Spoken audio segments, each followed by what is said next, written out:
വിദ്യാർത്ഥികളെ, ഇന്ന് നമ്മൾ കോർപ്പറേറ്റ് റെഗുലേഷനിൽ കൈൻഡ്സ് ഓഫ് കമ്പനീസിൻ്റെ സെക്കൻഡ് പാർട്ടാണ് ഡിസ്കസ് ചെയ്യുന്നത്. അതിൽ ആദ്യം നമ്മൾ on the basis of ownership ആണ്. അതിൽ ഗവൺമെൻറ് കമ്പനീസും ഉണ്ട്, അതുപോലെ തന്നെ നോൺ ഗവൺമെൻറ് കമ്പനീസ് ഉണ്ട്. എന്താണ് ഗവൺമെൻറ് കമ്പനീസ് എന്ന് പറഞ്ഞു കഴിഞ്ഞാൽ, കമ്പനീസ് ആക്ട് പ്രകാരം രജിസ്റ്റർ ചെയ്തതായിരിക്കും. പക്ഷേ ആ കമ്പനിയുടെ 51 ഷെയർ സെൻട്രൽ ഗവൺമെൻറ് കീഴിലായിരിക്കും ഉണ്ടാകുക, അല്ലെങ്കിൽ സ്റ്റേറ്റ് ഗവൺമെൻറ് കീഴിലായിരിക്കും, അല്ലെങ്കിൽ എങ്ങനെയായിരിക്കും. 3 കാര്യങ്ങളാണ് പറയുന്നത്. ഒന്നുകിൽ അതിലെ 51 ഷെയർ സെൻട്രൽ ഗവൺമെൻറ്റിൻ്റെ കൺട്രോളായിരിക്കും, അപ്പോൾ ഗവൺമെൻറ്റിൻ്റെ കയ്യിൽ തന്നെ ആയിരിക്കും ആ കമ്പനി. അല്ലെങ്കിൽ അതിൻ്റെ 51 ഷെയർ ഏതെങ്കിലും സ്റ്റേറ്റ് ഗവൺമെൻറ് കയ്യിലായിരിക്കും. ഇനി മൂന്നാമതൊരു ഓപ്ഷൻ പറയുന്നത് 51 ഷെയർ സെൻട്രൽ ഗവൺമെൻറ്റിൻ്റെയും ഒന്നിൽ കൂടുതൽ സ്റ്റേറ്റ് ഗവൺമെൻറ്റിൻ്റെയും കൺട്രോളായിരിക്കും. ഓക്കെ, അത്തരം കമ്പനികളെ നമ്മൾക്ക് എന്ത് വിളിക്കാം? ഗവൺമെൻറ് കമ്പനീസ് എന്ന് വിളിക്കാം. നിങ്ങൾ കൂടുതലായിട്ട് നോട്ട് മാർക്ക് ചെയ്യേണ്ടത് ഈ ഒരു ഭാഗം തൊട്ടിട്ട് ഈ ഒരു ഭാഗം വരെയാണ്. ഇനി പറയുന്നത് നോൺ ഗവൺമെൻറ് കമ്പനീസ്.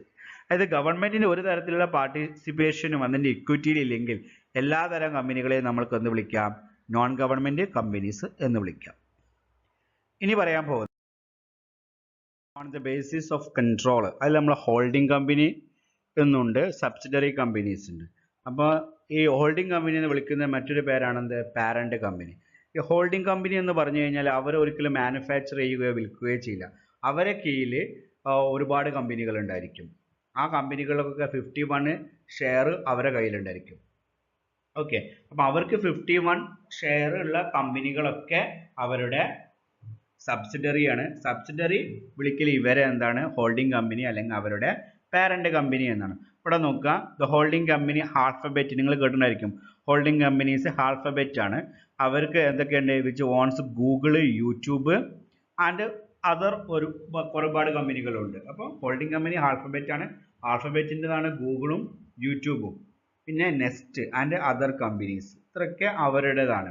ഇനി ഇവിടെ പറയുന്നത് ഇന്ത്യയിലാണെങ്കിലും നോക്കുക, the business firm is registered with purpose of controlling other companies. ഈ ഹോൾഡിംഗ് കമ്പനി പ്രധാനമായിട്ടും എസ്റ്റാബ്ലിഷ് ചെയ്യുന്നത് അവരുടെ കീഴിലുള്ള കമ്പനികളെ കൺട്രോൾ ചെയ്യാൻ വേണ്ടിയിട്ടാണ്. Holding company may own another legal entity through the ownership of shares or controlling its management. അപ്പോൾ ഇത്ര നിങ്ങൾ നോട്ട് എഴുതിയാൽ മതി. ഇതുകൂടി എഴുതണം. Holding company is known as a holding company of another company and if it is control over other company. അവർക്ക് എന്ത് ചെയ്യുന്നു? മറ്റേ കമ്പനികളെ, വേറെ കമ്പനികളെ ഹോൾഡ് ചെയ്യാൻ പറ്റുന്നു. ഉദാഹരണം, റിലയൻസ് പറഞ്ഞത് ഒരു ഹോൾഡിംഗ് കമ്പനിയാണ്. ജസ്റ്റ് അസ്യൂം ചെയ്യാം. റിലയൻസിന് എ, ബി, സി എന്ന് പറയുന്ന 3 കമ്പനികൾ ഉണ്ടായിരിക്കും. ആ കമ്പനികളൊക്കെ 51 ഷെയർ ഉണ്ടെങ്കിൽ ആ എ, ബി, സിനെ വിളിക്കൽ സബ്സിഡറി കമ്പനീസും, ഈ എ, ബി, സി റിലയൻസിനെ വിളിക്കുക അവരുടെ ഹോൾഡിംഗ് കമ്പനി അല്ലെങ്കിൽ പാരന്റ് കമ്പനി എന്നാണ്. Clear?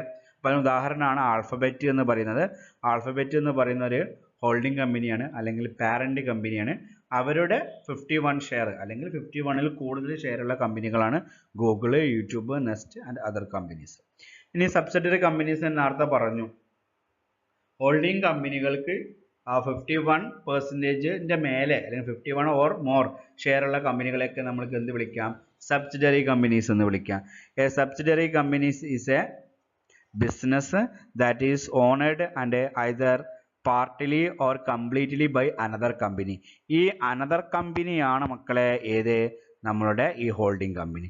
These companies referred to as a parent company. അല്ലേ? ഹോൾഡിംഗ് കമ്പനി വിളിക്കുന്ന മറ്റൊരു പേരാണ് parent company. If it is other business operation or a holding company. So the sole purpose of this company is to own its subsidiaries. ഇനി നമ്മൾ പറയാൻ പോകുന്നത് on the basis of nationality ആണ്. National companies and foreign companies. No problem. National companies പറഞ്ഞാൽ നമ്മളെ രാജ്യത്ത് register ചെയ്തിട്ട് നമ്മളെ രാജ്യത്തിലെ നിയമപ്രകാരം നമ്മളെ സിറ്റിസൺ രജിസ്റ്റർ ചെയ്തിട്ട് സ്റ്റാർട്ട് ചെയ്യുന്ന കമ്പനികളാണ് നാഷണൽ കമ്പനീസ്. ഫോറിൻ കമ്പനീസ് എന്ന് പറഞ്ഞാൽ വിദേശ രാജ്യത്ത് രജിസ്റ്റർ ചെയ്യുകയും വിദേശ രാജ്യത്ത് ഹെഡ് ക്വാർട്ടേഴ്സ് ഉണ്ടായിട്ട് നമ്മുടെ രാജ്യത്ത് ഫങ്ഷൻ ചെയ്യുന്നതാണെന്ത്?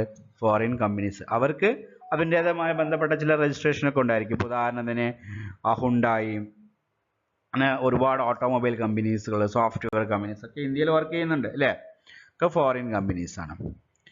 ഇനി പറയാൻ പോകുന്ന അതർ ഫോംസ് ഓഫ് കമ്പനീസ് ആണ്. അതിൽ ഫസ്റ്റ് പറയുന്നത് സ്മാൾ കമ്പനീസ് ഉണ്ട്, ഡോർമെന്റ് കമ്പനീസ് ഉണ്ട്.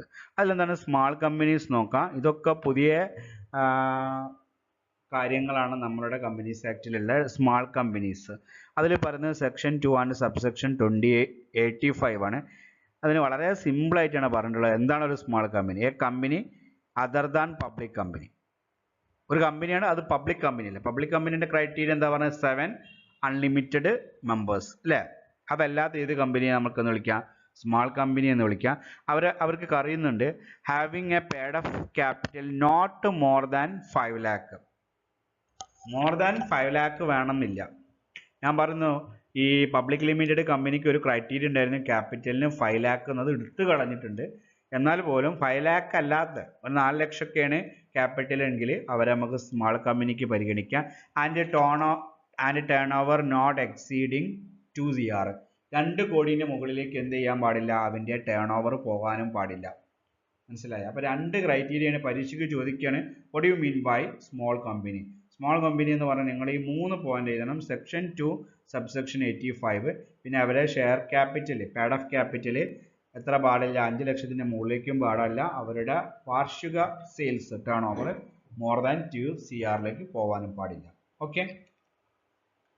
മോസ്റ്റ് ഓഫ് നിങ്ങൾ ഈ സ്റ്റാർട്ടപ്പ് കമ്പനീസുകൾ ഉണ്ടല്ലോ, അതൊക്കെ സ്മാൾ കമ്പനിയിൽ പെടുന്നതാണ്. എക്സെപ്ഷന് ഇത് ഏതൊക്കെ പെടും? ഹോൾഡിംഗ് സബ്സിഡറി കമ്പനീസ് ഇതിൽ പെടില്ല. ഇനി ഡോർമെന്റ് കമ്പനി, ഇത് വളരെ ഇമ്പോർട്ടൻ്റ് ആണ്, പരീക്ഷയ്ക്ക് ചോദിക്കാൻ സാധ്യതയുള്ളതാണ്. സെക്ഷൻ 455 അല്ലെങ്കിൽ 455 നോക്കുക. A company formed and registered for a future project. നമ്മൾ ഭാവിയിലുള്ള ഒരു പ്രൊജക്റ്റ് ഒരു 2020 രജിസ്റ്റർ ചെയ്യുകയാണ്. പക്ഷെ നമ്മൾ പ്രൊജക്റ്റിൽ ഇപ്പോൾ സ്റ്റാർട്ട് ചെയ്യൽ 21 21ൻ്റെ പകുതി 22 ആയിരിക്കാം. അപ്പോൾ ഫ്യൂച്ചർക്ക് വേണ്ടിയിട്ട് ഇപ്പം തന്നെ നമ്മളൊരു കമ്പനി രജിസ്റ്റർ ചെയ്യുക. അതിൻ്റെ അർത്ഥം ഇപ്പം എന്ത് ചെയ്യുന്നില്ല? വർക്ക് ചെയ്യുന്നില്ല. ഡോർമെൻ്റ് എന്ന് പറഞ്ഞു കഴിഞ്ഞാൽ പ്രവർത്തനരഹിതമാണ് അർത്ഥം. നമ്മൾ രജിസ്റ്റർ ചെയ്യുമ്പോൾ കമ്പനി എന്ത് ചെയ്യുന്നില്ല? പ്രവർത്തിക്കുന്നില്ല. ലേറ്റർ ഒരു ഫ്യൂച്ചർ ഡേറ്റിലായിരിക്കും ഇത് ഓപ്പറേറ്റ് ചെയ്യുക. അത്തരം കമ്പനികളെ നമ്മൾ ഡോർമെൻ്റ് കമ്പനി എന്ന് വിളിക്കാം. A company formed and registered for a future project hold any asset or IPR. എന്താ IPR എന്നാൽ ഇൻ്റലക്ച്വൽ പ്രോപ്പർട്ടി റൈറ്റ്സ് അല്ലേ? Without any accounting transaction. ഒരു അക്കൗണ്ടിങ് ട്രാൻസാക്ഷൻ നടക്കില്ല, കാരണം വർക്ക് തുടങ്ങിയിട്ടില്ല. നമ്മൾ ഫ്യൂച്ചർ ഡേറ്റിലാണ് തുടങ്ങുന്നത്. May apply for the inactive company. എന്നെ വിളിക്കുന്ന മറ്റൊരു പേരാണെന്ന് inactive company with status of ROC who will verify the application and give the dormant status of certificate. Okay. അടുത്തത് ഡിഫൻറ്റ് കമ്പനിയാണ്. എന്നാൽ ഇതിൽ നമ്മൾ 2 മാർക്കിന് ചോദിക്കാമെന്ന് ചോദിക്കുന്നത് എ ഡിഫൻറ്റ് കമ്പനി ഫങ്ഷൻ ചെയ്യാത്ത അർത്ഥം കേട്ടോ. Company is a company who has no asset and no liability. Asset ഉണ്ടായിരിക്കില്ല, അതിന് ലാബിലിറ്റി ഉണ്ടായിരിക്കില്ല. As failed to commence the business with 1 year of the incorporation. 1 വർഷമായിട്ട് ഇൻകോർപ്പറേറ്റ് ചെയ്തിട്ടും അത് പ്രവർത്തിക്കാതെ നിൽക്കുകയാണെങ്കിൽ അത്തരം കമ്പനിയെ വിളിക്കുന്ന പേരാണ് ഡിഫങ്ക്ട് കമ്പനി എന്ന് വിളിക്കുന്നത്. The registrar has a right to remove the company from the list of company registrar. കമ്പനിയുടെ രജിസ്റ്ററിൽ നിന്നും ഇവരെ പേര് അവർക്ക് റിമൂവ് ചെയ്യുക. രജിസ്ട്രാർക്ക് രജിസ്റ്റർ ചെയ്യുന്നതിന് തൊട്ട് മുമ്പ് കമ്പനിയുടെ എല്ലാ ഡയറക്ടേഴ്സിനും രജിസ്ട്രാർ എന്ത് ചെയ്യണം? ലെറ്റർ അയക്കണം. ഇനി ലിസ്റ്റഡ് കമ്പനി ഉണ്ട്. Listed company means A company which has any of its security listed on any recognised stock exchange. List ചെയ്യുന്ന ഒരു കമ്പനിയുടെ ഷെയർ സ്റ്റോക്ക് എക്സ്ചേഞ്ച് ആയ BSEയിലോ NSEയിലോ രജിസ്റ്റർ ചെയ്തിട്ട് അത്തരം കമ്പനികളെ നമുക്ക് ലിസ്റ്റഡ് കമ്പനി എന്ന് പറയാം. Section 1 and subsection 52. കേരളത്തിൽ നിന്നുള്ള ലിസ്റ്റഡ് കമ്പനീസ് ആണ് കിറ്റക്സ്, V-Guard. ഓക്കെ കേട്ടോ.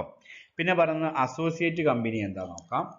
അസോസിയേറ്റ് കമ്പനിയുടെ സെക്ഷൻ പറഞ്ഞത് 2 ആണ്, subsection 6 associate company. And associate company to another company under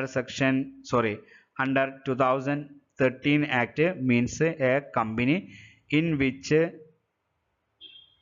such other company has a significant role.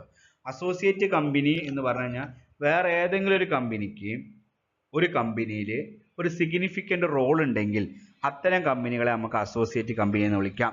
ഉദാഹരണത്തിന് നമ്മളിപ്പോൾ ഒരു കമ്പനി ഉണ്ട്, വേറൊരു കമ്പനിക്ക് നമുക്ക് നല്ല റോൾ ഉണ്ട്. നല്ല റോൾ ഉണ്ടെന്ന് ഉദ്ദേശിക്കുന്നത് എന്താണ്? നമ്മൾ ആ കമ്പനിയിലും ഫണ്ട് ഇൻവെസ്റ്റ് ചെയ്തിട്ടുണ്ട്. അപ്പോൾ ആ സിഗ്നിഫിക്കൻ്റ് റോൾ എന്താ ഇവിടെ പറയുന്നുണ്ട്?